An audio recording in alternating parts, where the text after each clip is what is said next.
Ça va, le jeune président Hénard? On a quelques familiarités, naturellement, depuis. C'est grâce à Jean-Luc Rivière, qui n'est pas là aujourd'hui, que je l'ai accueilli dans mon bureau. Jean-Luc m'a dit, j'ai trouvé un jeune qui est venu pour nous voir, tu devrais le recevoir quelques minutes. C'était hier, et on est aujourd'hui ensemble, et heureux d'être ensemble.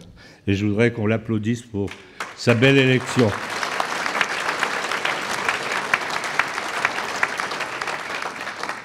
Alors Jacques Mézard, je ne sais pas où il est. Il n'est plus là, mais ça va être un bon motif pour ne plus se montrer. Il a trouvé de la liberté grâce au Conseil constitutionnel. Mais je voudrais dire à Harold Huvar, qui le connaît bien, ils ont travaillé longtemps ensemble, que Jacques est une très belle personne. C'est la première fois dans l'histoire du Parti radical que nous avons un conseiller constitutionnel. C'est une... Quoi ? Monerville ?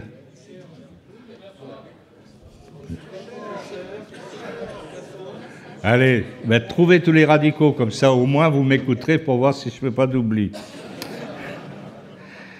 Bravo Harold, parce que tout à l'heure ton propos ciselé, élégant, ferme, et le travail que tu as fait dans cette année subtile, je pense que ça nous fait plaisir de nous voir tous réunis ensemble, et tu symbolises ce plaisir.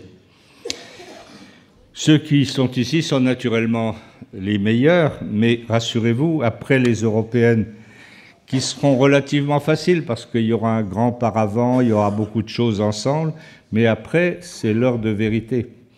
Après, c'est du travail, c'est le recrutement, c'est la formation des nouveaux adhérents, c'est le renforcement des relais d'opinion, puis c'est la préparation également de toutes les prochaines échéances électorales, notamment territoriales, qui sont des points souvent de force pour les radicaux. Car lors des européennes, ce sera une grande masse, mais après, il faudra être au plein jour de la lumière, de l'exigence du travail, mais aussi, je l'espère, de la réussite au rendez-vous. Il faut donc réfléchir dès maintenant, et le programme d'aujourd'hui, qu'il soit européen ou national, peu importe, c'est une expression de notre pensée, de notre envie nouvelle, puissante, je l'ai ressenti comme telle, de rassembler. Et aujourd'hui, il faut que le mouvement radical se positionne comme un parti indispensable pour les prochaines batailles électorales. Nous avons l'opportunité de reprendre. Il y a tellement de gens qui toussent ici que je demande si je ne vais pas redevenir ORL. Nous avons aujourd'hui l'opportunité de reprendre une position historique. Nous vivons un peu comme tout ce qui a été dit et les mutations dans le monde. Nous vivons la fin d'une époque. Cela veut dire que nous vivons le début d'une autre. La société change si vite. Il faut retrouver le sens des transitions pour réussir le passage du monde d'hier au monde de demain. La transition, c'est pas facile. Tout le monde dit la transition écologique. Il n'y a pas 5% qui savent exactement ce qu'est la transition écologique. Il faut faire attention. Il faut expliquer. La transition, c'est le passage graduel d'un état à un autre. C'est un peu savant, ça. Mais on ne s'en rend pas compte. Mais les mots qu'on emploie à tort et à travers, et dans les meetings sur l'Europe, il faudra faire attention. Et je voudrais dire aussi que les interrogations majeures, c'est le cas en ce moment, naissent toujours quand la vie d'aujourd'hui ne sait plus faire espérer en la vie de demain. On est exactement à cette période charnière. Ce n'est pas une fatalité, il faut y voir une chance, celle de pouvoir nous réinventer encore et encore pour redonner de l'espoir à chacun. La vérité de notre époque nous impose de porter un regard probablement inédit sur les choses qui nous entourent. Ça n'est plus répétitif, la politique. C'est plus des échéances, on fait campagne, on se bat, on gagne, on perd, puis on repart comme en 14. Après, c'est fini, ça. Tout remettre en question incessamment et ne jamais prendre aujourd'hui les choses pour acquises, mais quand c'est nécessaire, ne pas avoir peur de renverser la table. Chacun ici a un rôle à jouer. Chacun a besoin d'être utile, d'être identifié. C'est l'ADN de la France, cette volonté d'être créatif et imaginatif. Chaque personne a une richesse en elle. C'est pourquoi il nous faut écouter l'autre. On ne grandit plus tout seul. Si on parle un peu de la République dans l'Europe, il y a un très beau texte ces temps-ci, en tout cas personnellement, que j'ai beaucoup apprécié sur le fond et sur la forme. C'est une renaissance européenne qui est devant nous, parce que c'est la fin d'une période aussi, et il ne faut pas regretter ce qui a été fait dans la période. Et en tant que Lorrain de chez Schumann, je peux dire que ça a été un travail exceptionnel, mais c'est la société ouverte aujourd'hui qui est devant nous. Pourtant, jamais l'Europe n'a été autant en danger. La société ouverte ou la société fermée, c'est Karl Popper, dont un de nos illustres prédécesseurs nous a beaucoup parlé, c'était Edgar Faure.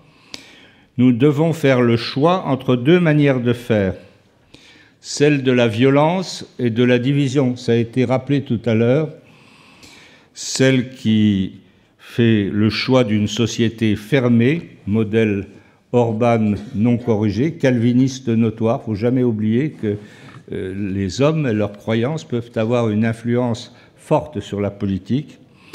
Et le président Macron dit « le repli nationaliste ne propose rien, c'est un rejet sans projet ». On est donc bien aujourd'hui au cœur de ces tensions nouvelles que nous n'avons pas connues dans le passé au sein de l'Europe, ou celle de la réflexion collective, c'est faire le choix désintéressé d'une société ouverte.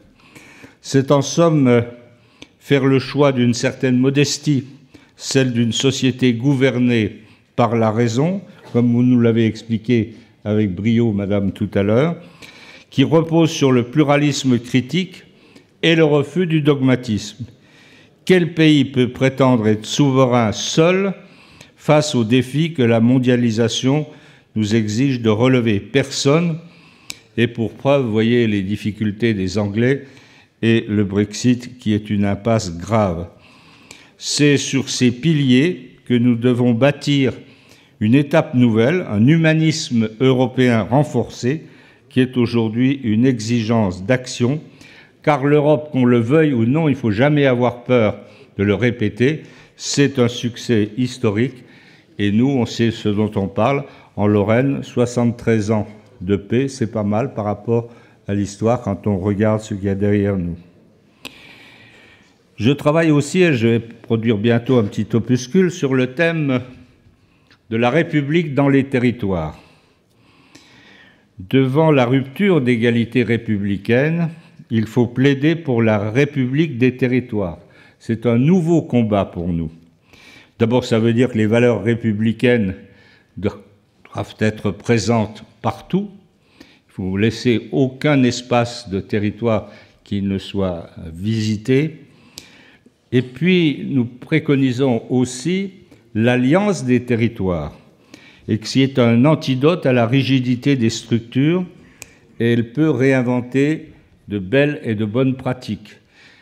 L'alliance des territoires, ça se fera, je n'ai pas encore tout à fait la volonté de l'État, des énarques, autour des intercommunalités. L'avenir de demain va se jouer autour des intercommunalités. Et pour chaque territoire intercommunal, il va falloir un projet. Prenez par exemple la loi santé en préparation. Il y a tout ce qu'il faut pour faire un projet de territoire en santé. À vous de le bâtir maintenant.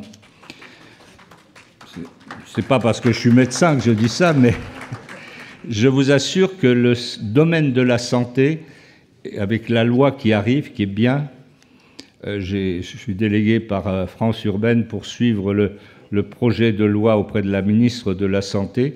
Je vous assure, emparez-vous de ce dossier. Dans chaque intercommunalité, il faut créer un contrat local de santé.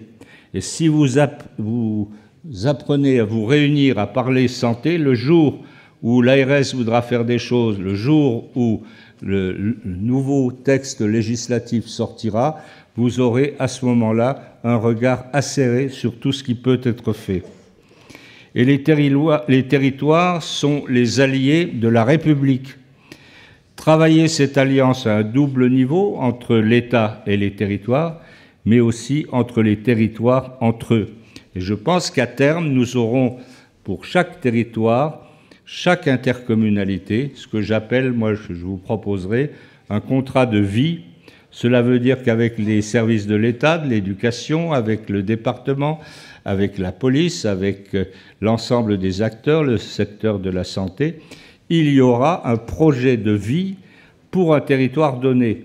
Et le projet de vie, c'est une forme de réponse et de statut, en quelque sorte, qui permet d'avoir des informations précises sur le niveau de vie dans les territoires et sur l'état des difficultés réelles. Vaut mieux aller bâtir un contrat dans chaque interco, un contrat de vie, plutôt que d'avoir quelques zèbres sur les parvis routiers, mais aussi quelques violences aujourd'hui qui ne donnent pas de nous une belle image de la France en Europe et dans le monde. Alors, sur ces bases, je pense qu'on est en pleine forme, avec cohérence, avec les valeurs radicales. La décentralisation, ce qui a été imaginé par quelques grands ancêtres. Je crois qu'il faut non pas reciter forcément tous nos grands prédécesseurs, mais aller chercher chez eux ce qui peut nous servir dans leurs phrases aujourd'hui. Prenez par exemple Edgar Faure, considéré tantôt comme opportuniste, comme pragmatique. Il prône deux concepts devenus fondamentaux dans la pensée radicale, celui de majorité d'idées et celui du nouveau contrat social. C'est des valeurs philosophiques fortes qui, aujourd'hui, vous permettent d'engager la discussion, de préparer des choses, mais également aussi d'être toujours à la pointe de l'initiative dans les territoires. Ce concept de majorité d'idées oblige à trouver le consensus. Et vous voyez, on cherche la manière de sortir des difficultés, des manifestations. J'ai regardé un peu dans l'histoire s'il y avait eu des périodes identiques après mai 68. Qu'est-ce qui a bouclé en un mois, quelques mois aussitôt après les événements de mai 68, la nouvelle loi sur l'université? C'est Edgar Faure. Et qu'a-t-il fait? Vous savez, en France, on a eu jusqu'à la Révolution des universités dans lesquelles la religion jouait un rôle important, et le label universitaire, dit universel, avait une connotation légèrement religieuse. Lorsque la Révolution s'est bâtie, elle a transformé les universités en facultés, c'est-à-dire qu'elle a découpé en tranches verticales, faculté de droit, faculté de sciences, faculté de médecine, etc. Séparation, je dirais, et puis organisation nouvelle. Edgar Faure, il n'a fait qu'une chose. En juillet, lorsqu'il était à nouveau ministre de l'enseignement supérieur, ministre de l'éducation, il a regroupé et il a recréé avec d'autres valeurs, mais le concept d'université. C'est ce que nous avons aujourd'hui, qui apporte toujours une réponse très importante. Parce que la faculté avant l'université aujourd'hui, c'est une rupture forte dans l'enseignement, et c'était d'ailleurs si prémonitoire qu'aujourd'hui, quand on voit l'interdisciplinarité exceptionnelle, on ne peut plus enfermer l'enseignement dans des cages verticales comme c'était auparavant, et tout est dans tout, et réciproquement, c'est la transversalité, c'est aussi la globalisation de la société.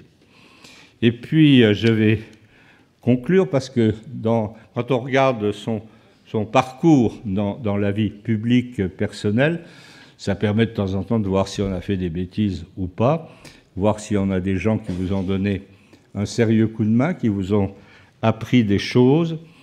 Et moi, naturellement, à Nancy, j'ai dans le rétroviseur, j'ai Jean-Jacques Servan-Schreiber, député de Nancy en 1970, des combats avant-gardistes.